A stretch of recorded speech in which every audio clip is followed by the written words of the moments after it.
I want to welcome you, Zane Truscott here, and I've been really enjoying these Friday live streams. I think this is perhaps our fourth one now, and getting some good feedback, and it's just an opportunity for me to share some insight and some tips and information, I guess, that can help you in your health and life journey. As you will probably know, for the past 15 years, I've been very much at the coalface, running live events with people like Don Tolman, going across this great country of ours, and really, getting to understand a lot of the challenges that people face, particularly in their health.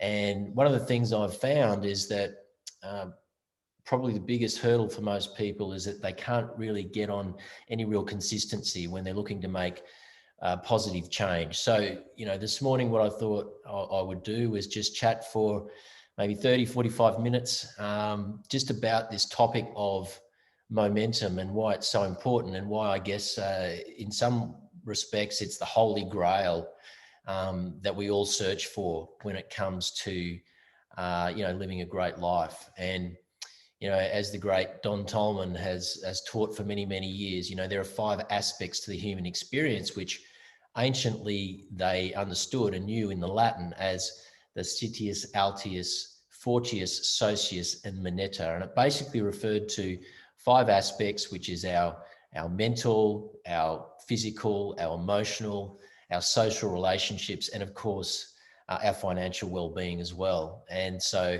when you look at those 5 aspects, you really begin to understand that if we're going to have a great life and a fulfilling life, and one that really energizes us, then we need to have some balance around those 5 things. So this morning I'm going to just kind of delve a little bit into momentum, how it's helped me in different times of my life, how I've gone from a place of feeling really stuck and like, the mountain seems really high for me to climb, and I've managed to get myself up and rolling and moving towards my goals. So I'll be talking a little bit about that, and we're going to define momentum, what it actually means, and why it's so important. And I think you'll see why once you understand the definition of it.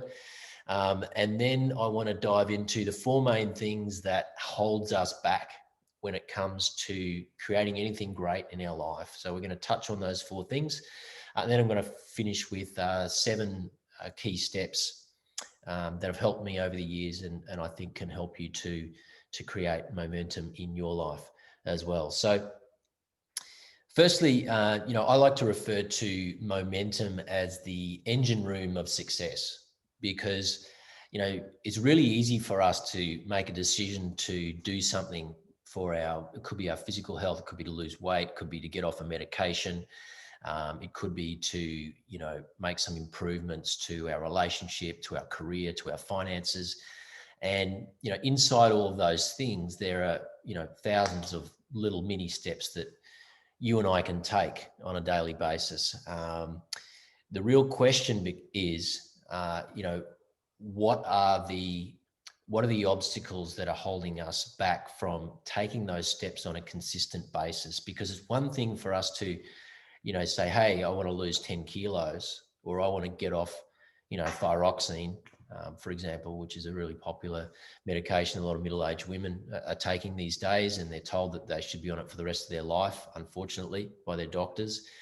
But, over the years, I've got to really understand, what happens to people's psyche as they get labeled and as they start becoming defined by so-called experts. And so, we have to become really acutely dialed into our own self-responsibility and our own self-care, and how it is that we can not only take these steps once, but believe in that direction enough for us to repeat and repeat and repeat until such time as it becomes subconscious, it becomes second nature. It becomes a part of who we are, our new identity. And that can be a struggle. It can be a struggle if you're, suffering from an environment that doesn't work, if you're listening to too many outside forces, and if you just don't know what to do. And they're the three main reasons why it's really difficult for us at times to step into those positive changes and to actually make them a part of our life. So as I said, momentum's the engine room of success. Now, for me, there's probably three main events or times in my life where I felt like I was at a really difficult place. I felt like I was at crossroads, and I needed to make a change. And the first time was when I failed my senior year at school.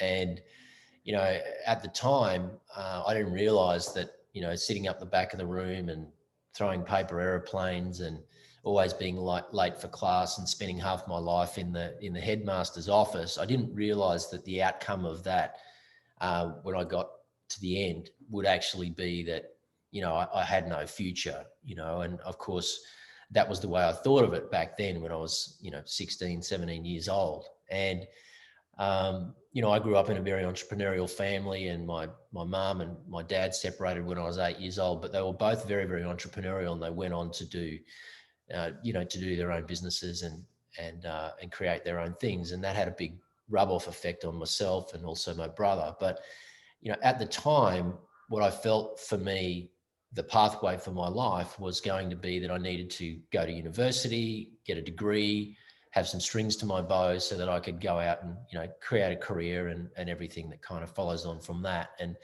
when I got to the end of my year 12 in 1989, I was very, very disappointed and disheartened to discover that there was no degree on the map whatsoever that I could get into at university. And here I was, I just spent, 6 years at one of, Brisbane's most established and well-known private schools. And, a lot of academics, a lot of high-level sporting people came out of that school. And, here I was watching my mates who I'd spent the last 5-6 years hanging out with, all trot off to university.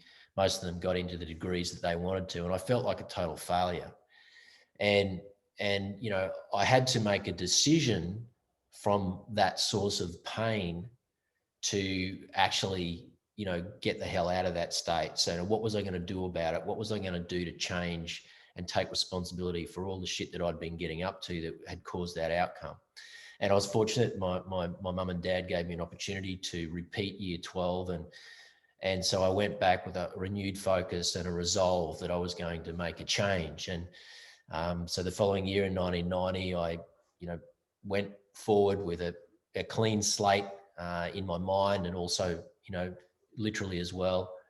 And I decided I was going to work on my physical body. I was going to be really focused at what I was doing at school. I was going to not play up, not be the class clown, and I was going to get the result. And, it's interesting when you go through life and you have moments that, deeply affect you, what you can do when you resolve to actually draw a line in the sand and say, hey, no more, that's not me anymore. And I'm better than that. And when you start to believe in yourself and you've got the courage to step into that unknown future, it's amazing how life and the universe just conspires to deliver the outcome that you want. And so that was the first moment. And I when I finished year 12 in my second year, I was actually, I was able to pretty much get into anything at university other than law or medicine. I think I got a TE score of 940, highest was 990. So I proved to myself that I was capable of, focusing, committing, giving it my all. And there was something that stayed with me throughout my life. I basically got through my degree, my marketing degree, inside 3 years.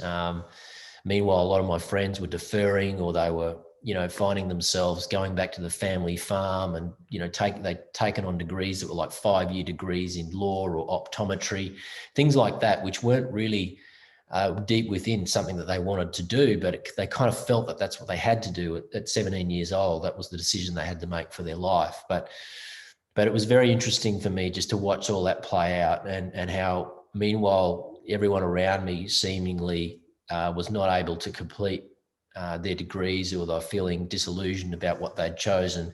Meanwhile, I caught up and I skated through, went overseas and ended up living overseas and working overseas for 2 years and came back. And got involved in the family business. The rest is history. But the whole point is that when we resolve, when the pain is great, and we choose that it's time for us to embrace courage and fear and to step into the unknown, amazing things start to happen, particularly when we focus and we commit. The second time was about a year later. I was king hit at a party. We were in a very compromising place. It was actually someone's home, and it just, things got out of hand.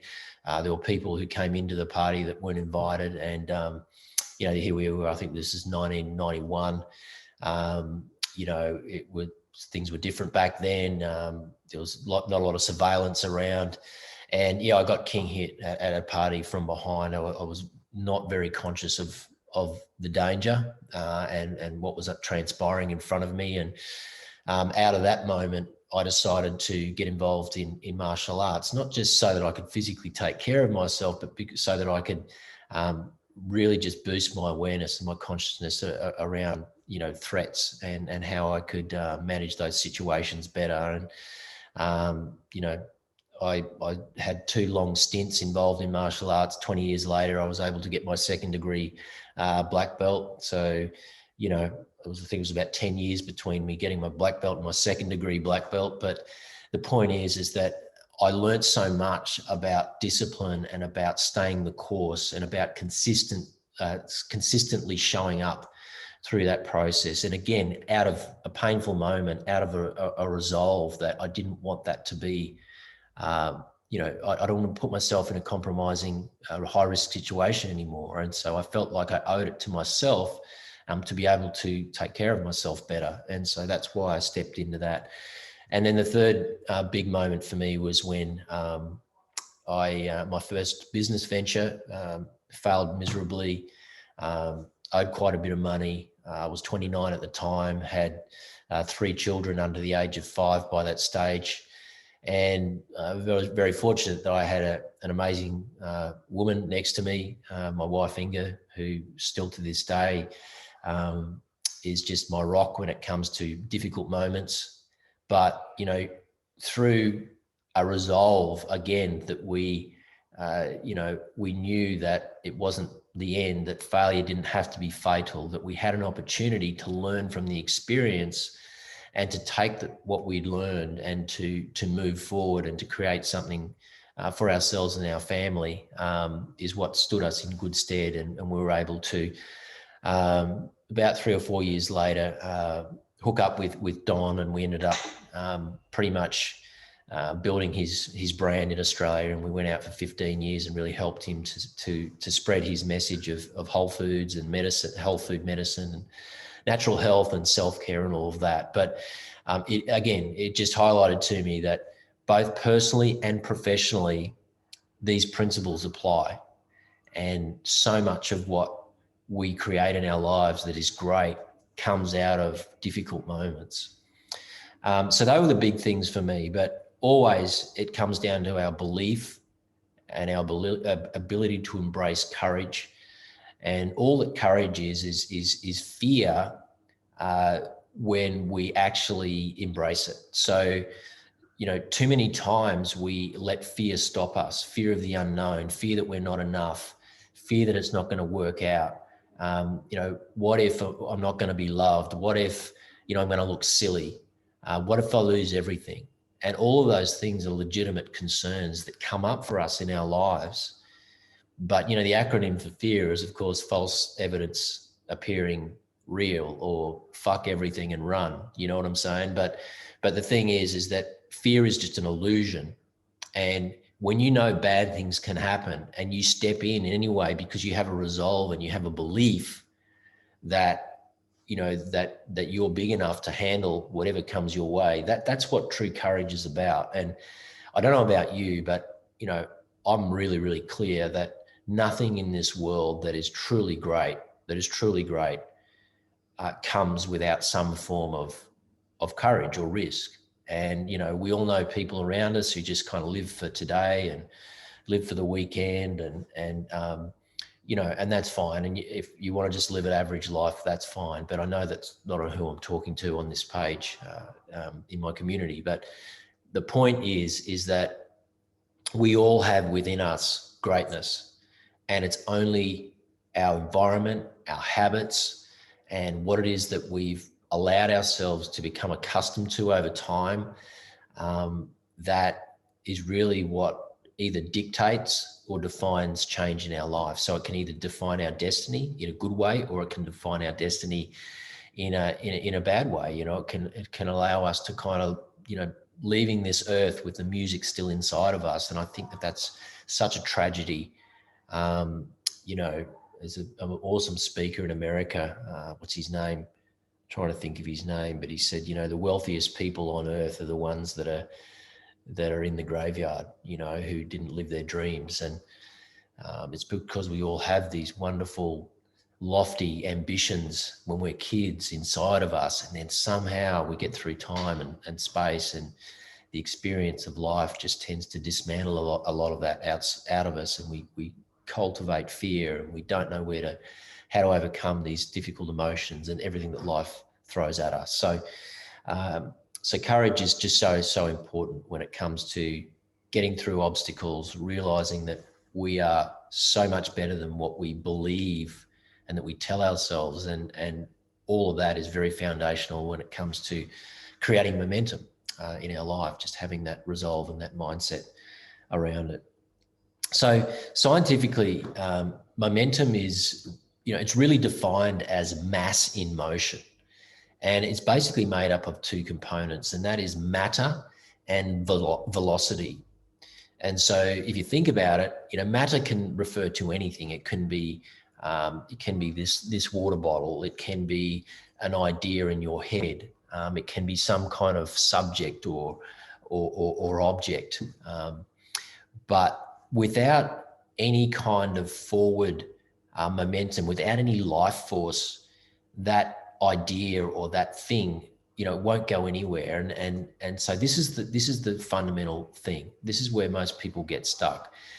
If you are, have been told by your doctor, for example, that you're a diabetic and you need to be on insulin for the rest of your life, if you allow yourself to succumb to that identity and you have that reinforced time and time again, every time you go back for a checkup to the doctor, it's not going to take long for that to infiltrate who you are, infiltrate your psyche. And it obviously dictates all of the habits that you take day in, day out, year after year. And you wake up one day and you realize, well, one of two things happen. It's the beginning of the end for you and your life and what you're truly capable of.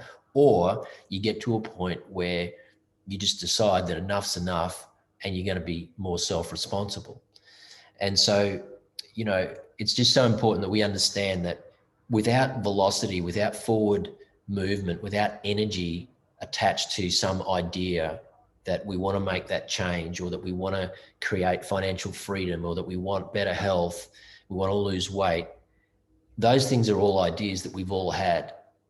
Millions of people have those ideas every single day. But the difference is those that have the courage to step into those ideas with a basic plan, and they're able to follow through. And so this whole game is not about strategy. It's not about strategy. There's no shortage of strategies for what you and I would need to do if we want to lose 20 kilos. I mean, it's pretty obvious. It's just, it's basic physics. We know what to do. The question is psychology. That's the 80%. That's the thing that's really going to dictate whether we're able to make that change. And not just dabble, So many times people dabble and they don't get the result, and so they give up. And so, we all know people who have decided they want to get fit. They go and sign up for a gym membership. They get their card, sits in their wallet. They might go once or twice first week. Next week, they might go once, or they might go gung-ho for,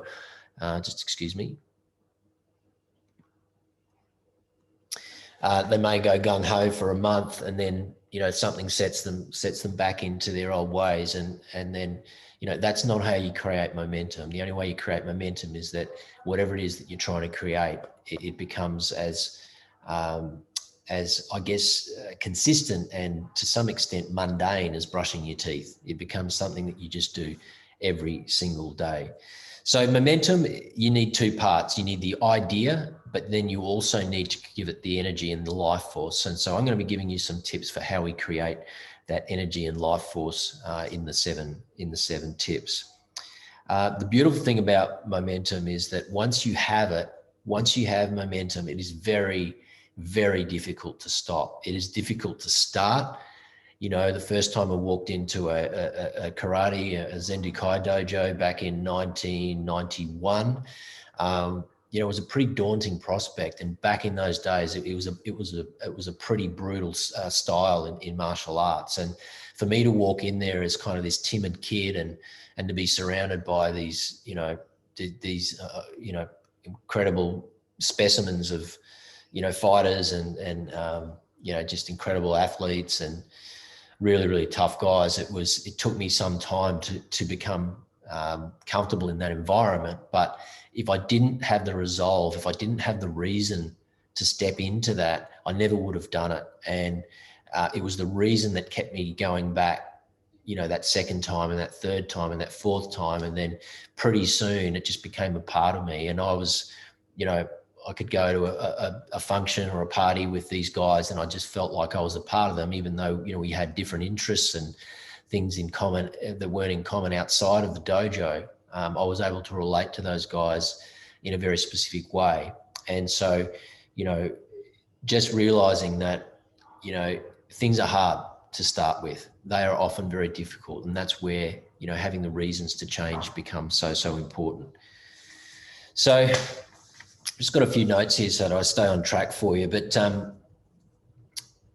there's a gentleman in America, his name's Rory Vaden. He's a Hall of Fame speaker, and I resonate with a lot with what he says. He talks a lot about procrastination. He wrote a book, a New York Times bestseller called Take the Stairs, and I'm actually getting some coaching with some of his team right now. But one of the things that Rory teaches is he loves the statement that easy short-term habits create difficult long-term outcomes.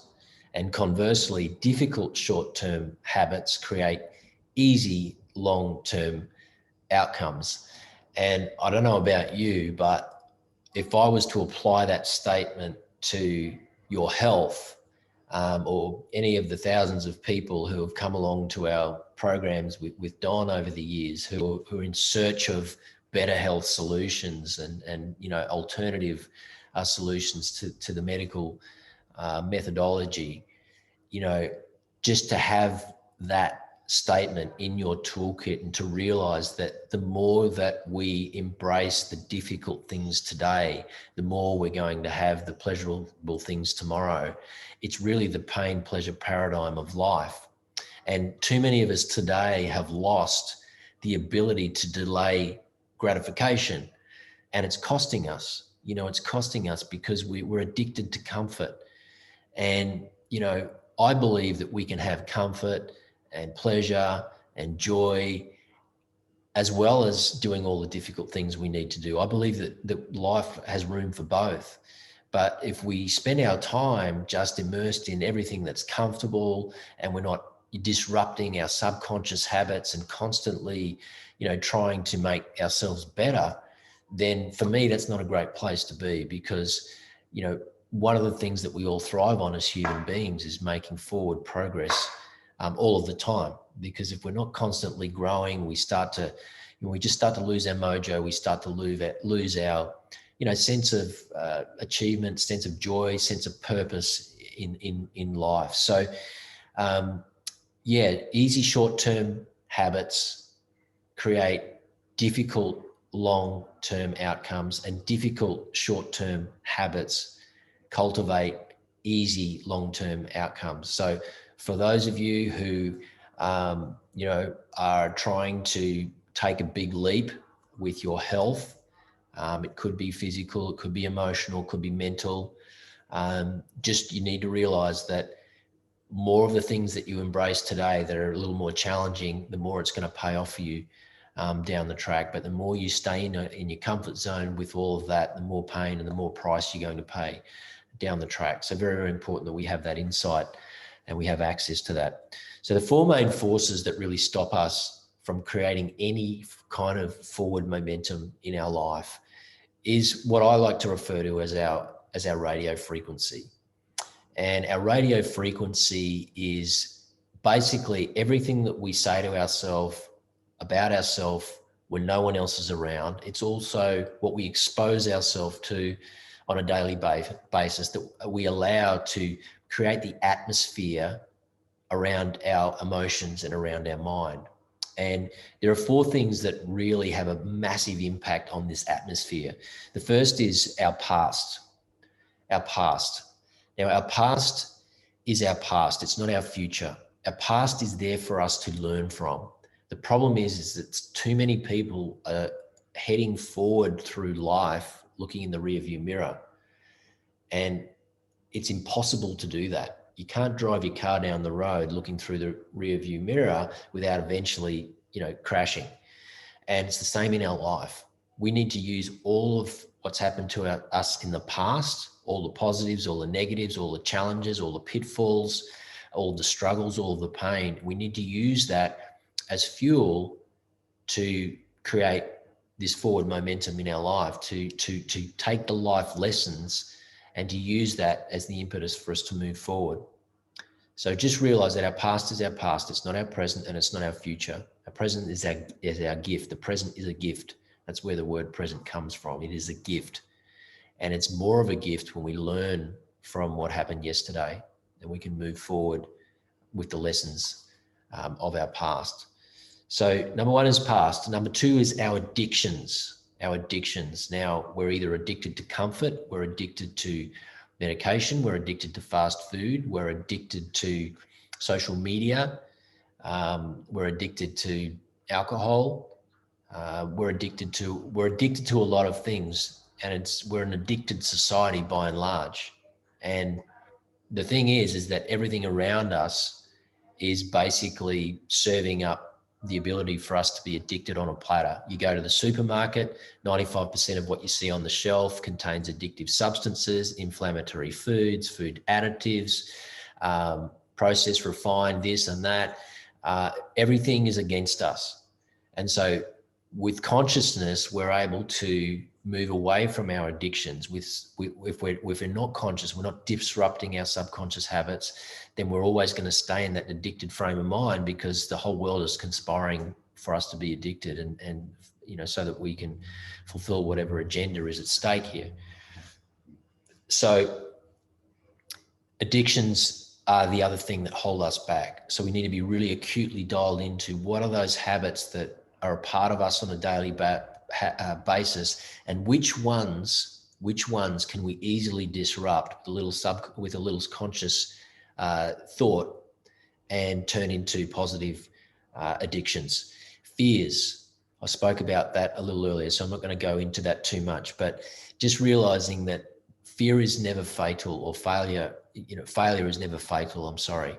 And the only reason why we're fearful, two greatest fears we have, is that fear that we're not enough, or fear that we won't be loved. And the fear that we're not enough comes out of us fearing that things won't work out the way that we want them to work out. And so, just realizing that it's just an illusion, and that there's nothing to fear. There's never failure. There's only experience and lessons that can be learned, and reframing our whole perspective around fear is the tip and the insight that I'd give you there. But just realizing that fears play a massive role subconsciously in our ability to move forward with momentum. Opinions. This is a huge one, particularly these days where, we're not just exposed to the opinions of our spouse or our brother or our mother or our sister. Now we're exposed to the opinions of, the world. We've got access at our fingertips to so many different opinions on so many different things, and none more so than in the area of health.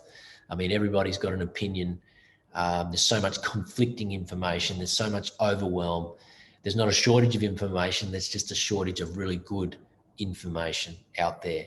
And so, again, this is a huge roadblock that if you're not acutely dialed into, can very much, you can end up down the wrong path, because you're just subscribing to everybody's opinions and you're allowing your intuition to dictate the progress that you make. So important that we just stop when we hear something and we just check in with ourselves and we ask ourselves if that actually makes sense. You know, for years, Don's been teaching people from stage. There are things that are true, there are things that are truer, and there are things that are truest. And so depending on what level of truth that we feel when we hear something, then, you know, that's going to either allow it to compound itself and cement itself within us, and we move up to a state of truer truth, and then we move up to the highest state, which is truest truth. But without that ability to filter information that, you know, may sound off, it doesn't quite resonate, doesn't quite make sense, I mean, those are the things that we should not be embracing. And, you know, none more so is this highlighted than in the medical world, where, you know, doctors are just arbitrarily just prescribing and diagnosing and, you know, getting people in for checkups, and people just become so lost in that world because they're not sticking to their gut and their intuition when it comes to taking care of themselves. And so we need to trust that. So here's my question to you. What is it that you want to create? What is it that you want to create, and what's holding you back? And I would subscribe to you that it's one of those four things. It's either something that's happened in your past, it's an addiction that you have that you find it really difficult to break through. It's a fear. You have a fear that if you go down a certain path, things won't work out, you won't be loved, or the outcome won't be there. Maybe you'll lose everything, who you're going to upset, or you're buying too much into the opinions of others. And those four things can each in their own right be debilitating. They can each be debilitating. And it just takes disruption in terms of the actions we take. And I'm going to share with you some tips for that, so that we can move away from all of that negativity and move forward with positive momentum. So as we all know, our mind creates our emotions, which is our feelings, and our feelings dictate our behaviors, and the behaviors that we follow on a daily basis ultimately dictate the outcomes for our life. And I've experienced that in my own life through some of the examples I've given you. I've experienced it certainly in my relationship, in my 21-year marriage. I've experienced it in my raising my kids. I've experienced it in my own personal goals. I've experienced it in my business. I've experienced it in my finances as well.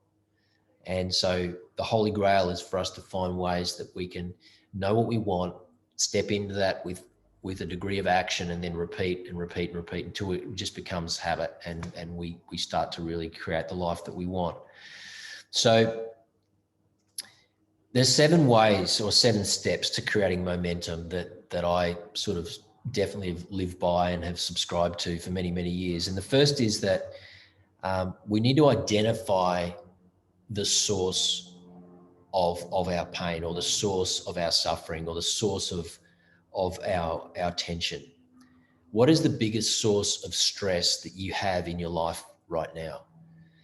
Because whatever that source is, if you're going to identify that, there's a really, really good chance that the ripple effect of that source of stress, the ripple effect that that's having on your emotions, how you feel every day, how you show up for those around you, the impact on the relationships to those you love, maybe on your work, your ability to achieve great things in your career or your business. I would put it to you that that source of stress is the most important thing that you need to address right now, because quite often stress is something that sits within us, but if we just go through our life and we don't really pay attention to it, it takes a hold of us, and usually it takes a big event of some kind for us to actually wake the hell up. But stress can be something that is relatively innocuous as well, that just becomes a part of us, and we just think it's part of our identity, it's part of who we are. And again, so we've just got to be able to disrupt that pattern, because there's a really good chance that if you don't have everything you want in life right now, the source of it is the biggest source of your stress. And so you need to identify what that is. Is it a lack of belief? Is it some form of overwhelm? Is it not knowing what to do? Are you listening to too many people? You know, is there too much complexity? When things are complex, they're probably not true. Complexity is always, always the enemy of execution. So, you know, all of those things are natural emotions that we all feel from time to time. I get stressed myself from time to time. I've got ways that I deal with that.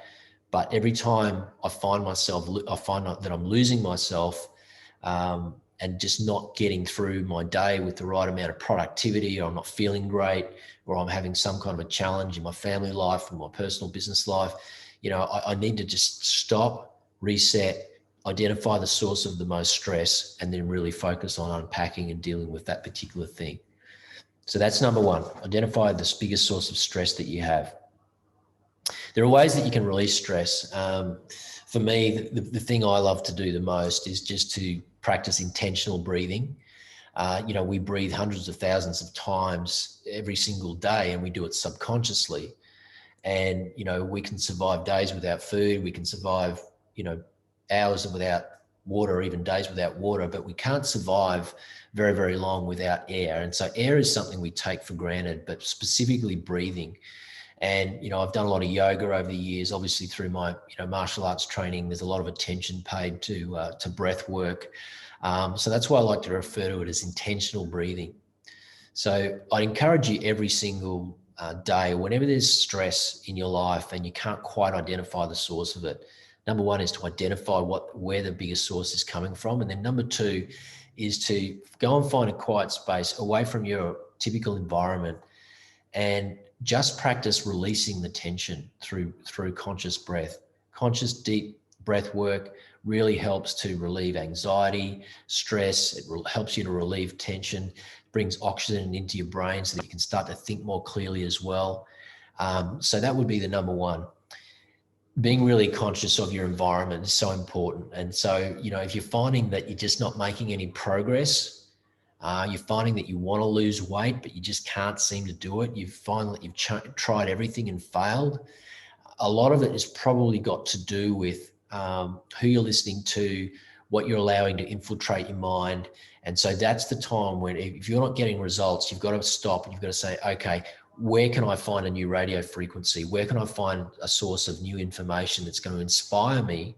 And it could be as simple as you're just lazy, you know, and then all you need is a dose of inspiration to get your ass off the couch and moving, you know. But the point is that whatever it is that works for you to get you moving forward is really the key. And the environment, the atmosphere we create is so important.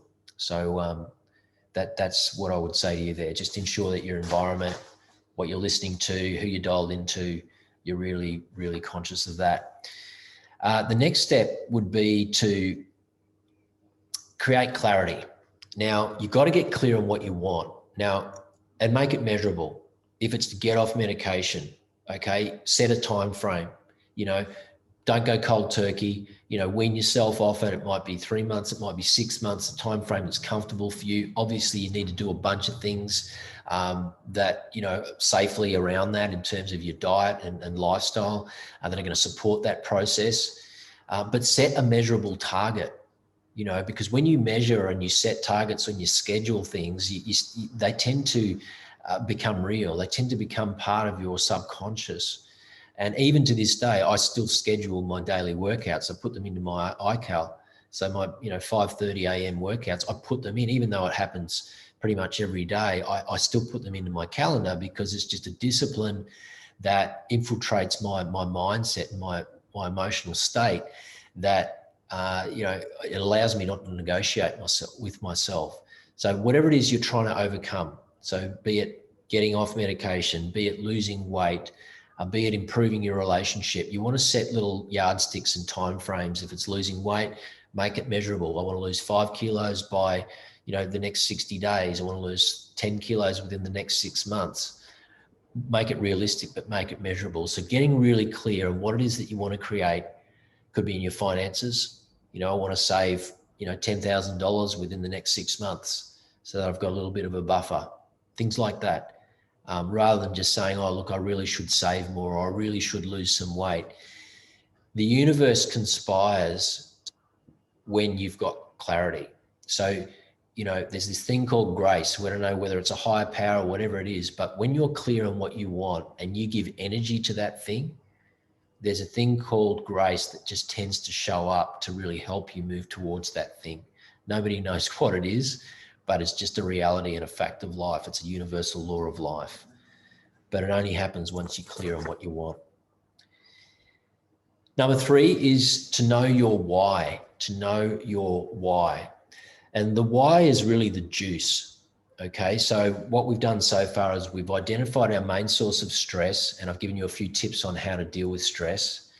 And then we've gone, step number 2 is all about developing clarity. So it's all about getting to a point where what it is that we want and what, you know, how do we make that measurable? How do we make that in a quantifiable, achievable target for us to follow and move towards? So step number 3 is to know your why. Now, why is it so important to have a reason to do something? Because it's what gives something juice. It's what gives it energy. When the inevitable challenges come up, it's the thing that's going to help you keep going. It's the thing that's going to help you overstep, you know, the wall or the pothole or the thing that's showing up in front of you. And it could be you're just, you know, a moment of weakness in your own mind. But if you can tap into the why, you know, and a great example is always people who are trying to give up smoking.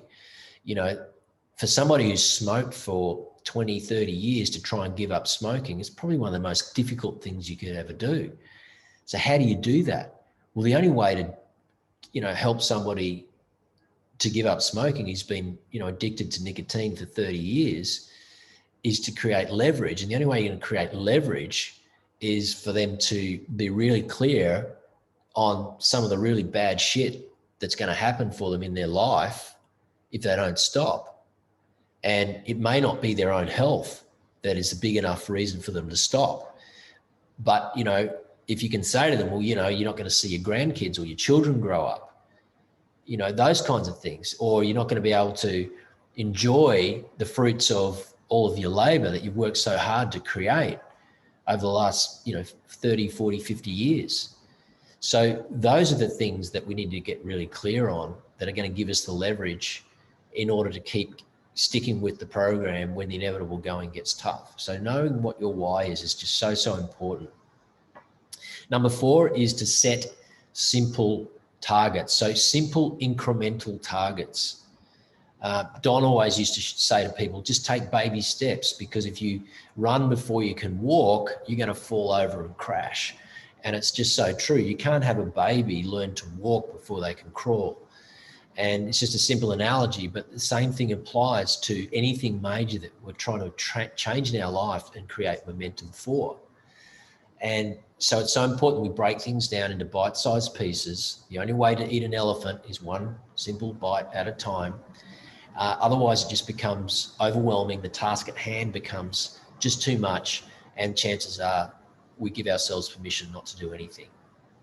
And so you have to get really real on what it is that you want, why you want it, and then break that thing down into simple bite-sized pieces so that you can incrementally go after it step by step. Because the beautiful thing is that when you go after a particular target, and this is why I love martial arts, is because they have a grading system. And so they basically step you through incrementally a progressive ladder for you before you get to black belt. So, you know, you don't have a situation where you can go from being white to black belt, you know, in 1 year. It's not like that. You need to get to blue belt, then you need to green belt, then you need to orange belt, then you need to, so there's all these steps. And so, you know, for me, it's been a really great metaphor for my life that I've carried with me, is that, you know, anytime there's a big project at hand, to actually break that down into bite-sized steps. And a lot of the tours we used to do with Don, and I think back to the early days when we risked everything to make that happen, you know, Inga and I, we basically didn't look past, you know, that first city. Every time we were just like thinking about that first city, how can we deliver maximum value to that audience? How do we get the result? You know, and everything was centered around just those incremental targets rather than the big picture. And invariably, by doing that, we're able to put all our energy and focus into that one thing, and invariably we've got the result that we were looking for. So step number 5 is, of course, to take action. And, this is where things can get tough, because we can do all the preparation, we can do all the mental stuff, we can do all the emotional shifts that we need to make, but ultimately we've got to take action. And that sometimes takes courage, and sometimes it's painful. But without action, nothing happens. Life rewards action. Action is everything.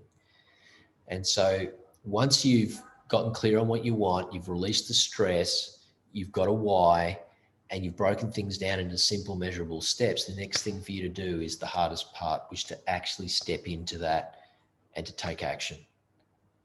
Okay. And so no matter how small, you need to take action if you want to get the result.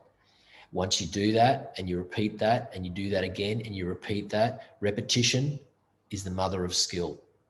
So the more you do something on a daily basis, it could be a morning habit that you should be doing. Instead of getting up first thing and having your coffee in the morning, get up and drink a liter of water. That one simple habit, which is hard to do in the beginning, if you were to just step in from your normal routine that you've been doing for years and just resolve that, look, the first thing I'm going to do every single morning, I'm going to wake up and I'm going to drink 1 liter of water. And if that was just the project at hand for the next 30 days, I'm telling you how you would feel at the end of that 30 days would just give you so much, so much clarity of mind. You'd improve so many things physically in your health. You'd prove to yourself, how such a simple little thing can give you the impetus to go forward and add another layer to that. And that's why we've got to break everything down into simple bite-sized pieces so that we can take that action, that it doesn't seem overwhelming, and that we can repeat it on an ongoing basis until we create momentum. So guys, I'm going to wrap today. I just wanted to give you those tips, but just once again, those seven tips for creating momentum. Number 1 is to identify the biggest source of your stress. Number 2 is to release the tension that is around that stress. And it could be to do with your business. It could be to do with your physical health. It could be to do with your relationship. Those are typically the things that tend to stress us out the most. We need to get really clear on our why it is that we need to change this thing, because that's the thing that's going to invariably help us to move forward. We need to break things down into bite-sized pieces. And then finally, we need to take action. So I hope you got something from that this morning. It's an area that I love to talk about, because it's something that's near and dear to me, that I've had to engage in so many times in my own life. Whenever I've had these roadblocks where I feel like shit, I'm going nowhere, I just tap back into those things. What's my stress? How do I release that tension? Why do I need to improve this situation? What are the action steps? Let's break it down. Let's get them on paper and then move forward in bite-sized pieces. So I want to thank you for tuning in, and that's the Friday live stream for today.